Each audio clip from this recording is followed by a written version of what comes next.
मूर्ख बहू। एक था बनिया। एक बार वह व्यापार के लिए परदेश जाने लगा।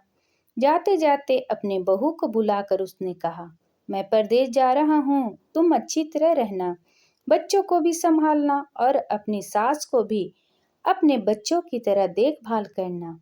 याद रखना, माँ से कोई काम मत करवाना। बहू ने बोला, ठीक है, मैं आपकी बात समझ गई, मैं वैसा ही करूँगी जैसे आपने बोला है। आप आराम से जाइए। बहू ने बात ध्यान में रखी।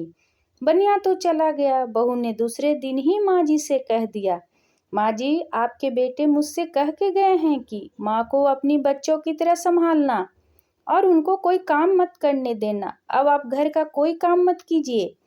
आप तो इन बच्चों के साथ खेलिए, खाइए और मौज करिए। माँ जी गहरी सोच में पड़ गई। फिर बोली, बहू ठीक है, अब मैं ऐसा ही करूँगी। कुछ दिनों के बाद बहू ने अपनी बेटी के कान छिदवाए। उस समय बहू को अपने पति की यह बात याद आई कि माँ को बच्चों की तरह संभालना है। इसलिए बहू ने माँ जी के कान छिदवाने की बात सोची। उसने माँ जी से कहा, माँ जी चलिए, आपके कान छिदवाने हैं। सुनकर माँ जी घबरा उठी। उन्होंने बहू से कहा, बहू, मुझे अपने कान नहीं छिदवाने हैं, क्या अब अपने इस बुढ़ापे में मैं कान छिदवाऊं? बहू बोली, जी नहीं माँ जी, आपको तो यह करना ही होगा। मैं नहीं चाहती कि आपका बेटा मुझसे कहे, इसलिए आपको मैं अच्छी से देखभाल करूंगी। मेरी दोनों आंखें बराबर है, जैसी लड़की है वैसे ही आप भी हैं। माँ जी मन ही मन समझ गई और सुनार के पास बैठकर उन्होंने अपने कान छिदवा लिए। सुनार के कान छेदे और कान में धागा भी डाला। बहू जिस तरह रोज रोज लड़की के कान में तेल लगाती थी, उसी तरह माँ जी के कान में भी लगाती रही। थोड़े दिनों बाद बहू ने अपनी बेटी के लिए बाली बनवाई, तो उसने अपने पति की बात याद आई और फिर उसने माँ जी के लिए भी बाली बनवाई और कहा, आइए आपको यह बाली पहना दूं। माँ जी ने कहा, बहू मुझको बाली क्यों पहनाती हो, मैं बूढ़ी हूँ, मुझे इसकी जरूरत नहीं है, बाली तुम अपनी बेटी को पहनाओ, मुझको नहीं पहननी। लेकिन बहू नहीं मानी, जबरदस्ती करके माँ जी को बाली पहना ही दी। इसके पश्चात माँ जी छोटे बच्चों के साथ अपना मनोरंजन करती, घूमती, खेलती और कई तरह के मौज मस्ती करती। बहू ने एक बढ़िया दिन देखकर अपने बेटे को नाई से चोटी रखवा ली। फिर बहू को माँ जी की याद आई। माँ जी बच्चों के साथ खेल रही थी, उन्हें वहां से बुलाया लिया और माँ जी, आइए नाई के सामने बैठिए, अपने लड़के की तरह मुझे आपके सिर पर भी चोटी रखवानी है। जब गोविंद की चोटी रखवाई है तो आपको क्यों न रखवाऊं, इसलिए आप जल्दी आइए। माँ जी ने बहू को बहुत समझाया, पर बहू टस से मस न हुई।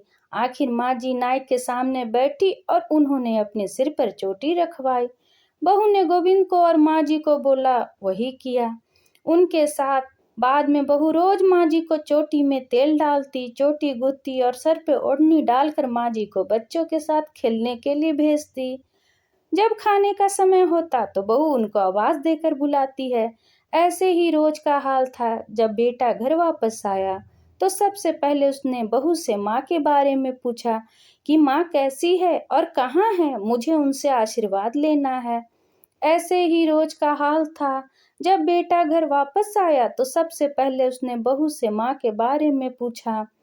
बहू ने बताया, माँ जी तो बच्चों के साथ खेल रही हैं, यहीं कहीं होगी, आ जाएगी। बेटा ने पूछा, क्या कहती हो, माँ गली में खेलने गई है? गली में तो बच्चे खेलते हैं, क्या बुद्धि, माँ कहीं खेलने जाती है? बहू ने कहा, मैं तो माँ को खेलने भेजती हूँ। आपने कहा नहीं था कि माँ को बच्चों की तरह रखना? मैंने तो लड़की की तरह ही माँ के भी कान छिदवाए और कानों में बालियां पहनाई हैं। जब लड़की की चोटी रखवाई तो मैंने माँ की भी चोटी रखवा ली थी। जब मैं सबको खेलने भेजती हूँ तो माँ को क्यों ना भेजूं? मुझको सबके साथ साथ एक सा व्यवहार करना चाहिए। पति समझ गया उसकी मूर्ख स्त्री का अकल का दिवाला निकल गया है। बाद में पति के कहने पर बहू ने माँ को पुकारा। माँ जी गली से खेलते खेलते आई और अपने बेटे को देखकर उसके आंखों में आंसू आ गया। माँ जी का हाल देखकर बेटा भी दुखी हो उठा। बहू की मूर्खता के लिए बेटे ने माँ से माफी मांगी और बहू को बड़ी उल्टी सीधी सुनाई। आशा करती हूँ कि ये वीडियो आपको पसंद आया होगा। इस वीडियो पर आपकी क्या राय है कमेंट करके जरूर बताइएगा। अगर पसंद आया है तो लाइक एंड सब्सक्राइब करना ना भूलें। इसी तरह और भी कहानी सुनने के लिए कृपया बेल आइकन बटन को दबाना ना भूलें। वीडियो देखने के लिए आपका बहुत बहुत धन्यवाद।